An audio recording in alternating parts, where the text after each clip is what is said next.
John Ogden procurava desesperadamente uma saída da caverna, que estava se enchendo de água numa velocidade inacreditável. De repente, ele conseguiu se espremer por uma fenda no teto que funcionava como uma bolsa de ar. Foi nesse momento que John percebeu com horror que seus companheiros de exploração estavam morrendo afogados bem ao lado dele. Mas ele não podia fazer nada. A fenda era tão estreita que só cabia ele. Ele teve que esperar até que os socorristas bombeassem a água para fora e o nível da água subiu até o pescoço de John. Depois, o cobriu completamente. Naquele dia, na caverna de Bob Leake, 6 pessoas morreram. E ainda assim, na escala de dor, uma morte tão horrível como o afogamento recebe apenas o índice 7. Para comparar, um tiro na cabeça é classificado com nível 2 e a morte por hipotermia chega a 40. Nesse vídeo eu vou te explicar quão dolorosos podem ser diferentes tipos de morte quando você está embaixo d'água, como no mergulho ou na exploração de cavernas. Assista até o final para descobrir qual delas atinge impressionantes 48 pontos. Mas um aviso, esse conteúdo pode ser perturbador para algumas pessoas. Em 2004, Dave Shaw mergulhou no Bushman's Hole, no sul da África, com uma profundidade de 282 metros. Tudo isso para recuperar o corpo de Dion Dreyer, um mergulhador que havia se afogado ali 10 anos antes. Ele queria dar à família de Dreyer a chance de enterrá-lo com dignidade. No dia 8 de janeiro de 2005, Shaw tentou de novo. Ele posicionou cerca de 10 mergulhadores em profundidades diferentes para ajudar a trazer o corpo de Dion à superfície. Sendo o mais experiente do grupo, Shaw desceu até o fundo, mas a correnteza tinha arrastado o corpo para mais longe. Isso fez com que o Shaw ficasse mais tempo no fundo do que ele havia planejado. E então, de repente, um dos membros da equipe viu, na escuridão da água, que a lanterna de Shaw começou a se mover rapidamente, e depois parou. O mergulhador desceu e encontrou o corpo de Shaw parado, imóvel no fundo. Ele estava morto. Nenhum dos membros da equipe tinha qualificação para descer até aquela profundidade, muito menos para recuperar 2 corpos. Agora os 2 estavam condenados a permanecer para sempre no fundo do Bushman's Hole. De repente, um saco emergiu. Era o corpo de Dion, que Shaw havia conseguido prender. Como estava amarrado ao braço dele, o corpo de Shaw também subiu. A câmera presa na cabeça de Shaw gravou o momento em que ele começou a gemer, sua respiração ficou acelerada e seus movimentos se tornaram caóticos e descontrolados. Essa gravação não está disponível ao público, mas os mergulhadores que a assistiram acreditam que Shaw sofreu envenenamento por nitrogênio, já que ficou em profundidade por mais tempo do que o planejado. Isso ocorre quando o nitrogênio se dissolve no sangue sob alta pressão durante mergulhos profundos, causando intoxicação e desorientação. Nos momentos finais, a pessoa pode perder a consciência ou sentir euforia, mas antes disso, sofre com cãibras dolorosas, sufocamento e até ataques de pânico. E foi exatamente isso que aconteceu com Dave, que acabou se enroscando em alguns cabos e, sem conseguir se soltar, faleceu. A morte por envenenamento por nitrogênio durante um mergulho recebe nota 10 na escala de dor. Mas existem cenários ainda mais aterrorizantes em grandes profundidades. Em maio de 1990, 5 mergulhadores se reuniram no acampamento de Gainesville, na Flórida, para praticar o potholing, no lago de Otter Springs. Esse tipo de mergulho consiste em se mover de uma nascente para outra, mergulhando e explorando a paisagem subaquática. A profundidade de Otter Springs é de 12 metros, e suas águas cristalinas são perfeitas para observar os peixes. Quando o grupo desceu até o fundo do lago, viu uma grande fenda que se estendia ao longo do leito. Os mergulhadores sabiam que o lago se conectava a um extenso sistema de cavernas subaquáticas, mas nenhum deles era certificado para mergulho em cavernas. Mesmo assim, um dos mergulhadores, chamado Ken, entrou no túnel. Num instante, todo o grupo, com exceção de uma garota, correu atrás dele para tentar impedi-lo de se perder. O túnel parecia tão fascinante que todos esqueceram as regras e, empolgados, começaram a explorá-lo. No entanto, seus movimentos agitaram o lodo do fundo, deixando a água turva. Os mergulhadores entraram em pânico, nadando em direções diferentes, batendo nas paredes do túnel e levantando ainda mais sedimentos. Nervosos, passaram a respirar mais rápido, o que fez com que o oxigênio se esgotasse rapidamente.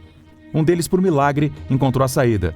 Mas o mais incrível é que, naquele mesmo dia, o lendário mergulhador Woody Jasper estava no lago, fazendo um churrasco. Os 2 mergulhadores que conseguiram subir imploraram por ajuda para resgatar os amigos.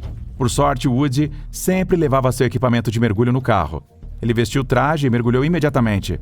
Lá embaixo, encontrou 2 mergulhadores que haviam conseguido alcançar uma pequena bolsa de ar, mas já estavam inconscientes. Woody trouxe os mergulhadores à superfície um por um. O último que restava era o Ken. Infelizmente, o Ken havia ficado submerso por mais tempo e se afogou. Quando uma pessoa segura o ar por tempo demais e, no fim, acaba inspirando, ela engasga à medida que a água entra pelas vias respiratórias. bloqueando a passagem de oxigênio para os pulmões. Isso provoca pânico e tentativas desesperadas de respirar. Sem oxigênio, o cérebro para de funcionar e a pessoa morre. Essa morte é a número 13 na escala da dor. Para evitar uma morte mais dolorosa nas profundidades, é fundamental controlar o suprimento de ar e saber como subir corretamente à superfície. Se os destroços do Yongala são hoje uma atração turística, o transatlântico Andrea Doria, no fundo do Oceano Atlântico, é conhecido como o Everest dos mergulhadores profissionais. Em 1998, Craig Sicola decidiu conquistá-lo. Ele precisava descer até 74 metros de profundidade para alcançar o navio e procurar artefatos interessantes a bordo. A madrasta de Craig era colecionadora de louças antigas, então pediu a ele que trouxesse alguma porcelana refinada do naufrágio. No dia 24 de junho, Craig começou a sua descida apressadamente, sem esperar pelos outros mergulhadores. No dia anterior, ele e o seu parceiro já haviam explorado o interior do navio afundado e encontrado o local onde a porcelana desejada poderia estar. No entanto, descer sozinho até essa profundidade era extremamente arriscado. Mas Craig sabia que os seus colegas não o deixariam se aventurar sozinho até o antigo salão do jantar do navio. Era uma área perigosa. Pernas de mesas quebradas apontavam de todos os lados como lanças afiadas. E ainda assim, ele navegou com cuidado entre os destroços e pegou 3 peças de porcelana no chão, fragmentos de um prato, uma travessa e uma tigela. Craig colocou os itens numa sacola de malha presa no cinto e começou a sair do Doria. Foi então que ele percebeu que ele não conseguia encontrar a linha de âncora do barco que havia chegado. Mesmo assim, ele decidiu sair sem esperar pelos outros. Amarrou uma ponta de uma corda ao navio naufragado e prendeu uma boia inflável na outra ponta, que deveria ajudá-lo a subir lentamente. A equipe viu a boia emergir e correu para encontrar o Craig, mas ele apareceu de bruços. Quando o viram que seu rosto estava azulado, com manchas, os olhos vermelhos e espumando pela boca. Ele não respondia e parecia não estar respirando. Eram sintomas clássicos do que é conhecido como doença descompressiva. Se um mergulhador sobe rápido demais, o nitrogênio no corpo se transforma em bolhas gasosas que bloqueiam a circulação de oxigênio no sangue. E Craig havia subido a uma profundidade de 61 metros em apenas alguns minutos, quando o correto seria levar pelo menos 1 hora. Tudo porque a corda com a boia havia se rompido misteriosamente. Começaram a fazer massagem cardíaca e, ao mesmo tempo, chamaram um helicóptero para levá-lo ao hospital o mais rápido possível. Mas não conseguiram salvá-lo. Durante a doença descompressiva, bolhas se formam nas veias da pessoa, bloqueando o fluxo sanguíneo. O mergulhador sente formigamentos por todo o corpo, seguidos por uma dor insuportável, avaliada em 20 pontos. Todos olharam para a sacola de malha com a porcelana e pensaram a mesma coisa. Será que valeu a pena tanta dor? Mas a água pode matar um mergulhador de maneiras ainda menos óbvias. E o impacto da próxima ruptura é bem maior do que alguns pontos a mais na escala. Bem maior.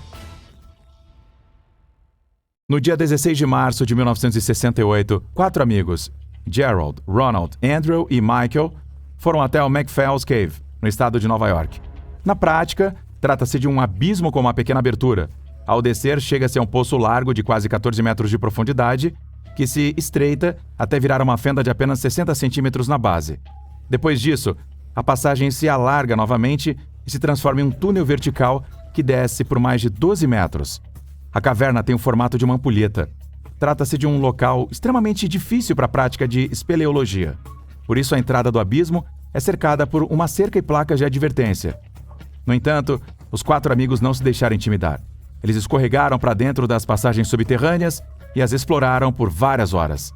Quando decidiram voltar pelo túnel vertical, viram que havia se formado uma verdadeira cachoeira. A neve e o gelo derretidos haviam escorrido para dentro do poço como um fluxo poderoso. A subida era impossível por causa da água gelada que deixava as rochas escorregadias. Mas os amigos não tinham escolha. Se permanecessem na caverna, acabariam simplesmente inundados. Ronald foi o primeiro a subir. Com um esforço titânico, ele conseguiu sair e correr até a fazenda próxima e pediu ajuda dos bombeiros. Eles chegaram ao local quando o trio já estava preso na caverna fria e alagava, e já havia 5 horas inteiras. Embora Andrew e Michael tenham conseguido subir até a câmara superior, Gerald ainda permanecia no fundo, no ponto mais baixo. Assim, os bombeiros retiraram primeiro os 2. Em seguida, tentaram ajudar Gerald, para que ele pudesse se amarrar. Só que quando começaram a puxá-lo, ele ficou preso na parte mais estreita. A água gelada caía diretamente sobre o rosto dele. A cada segundo ele perdia forças. Então alguém precisava descer até ele. Os amigos só haviam conseguido passar pela abertura estreita por causa dos seus corpos magros, Mas Ronald, Andrew e Michael, já resgatados, estavam em péssimo estado e não tinham forças para alcançar Gerald. Todos os bombeiros eram homens grandes e fortes, então foram necessárias mais algumas horas até encontrarem, entre os moradores locais, um cara mais magro e do tamanho que aceitasse realizar um ato tão arriscado. O voluntário desceu até a câmara inferior, mas Gerald já estava pálido e imóvel. Quando o retiraram, o médico confirmou que ele já havia morrido 2 horas antes. Você se lembra no começo do vídeo que eu disse que a dor de congelamento chega a 40 pontos? Mas ficar preso em água gelada é muito pior. Por exemplo, congelar nas encostas do Everest.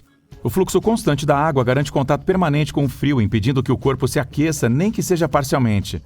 No congelamento comum, podem existir períodos em que o corpo se recupera graças ao calor.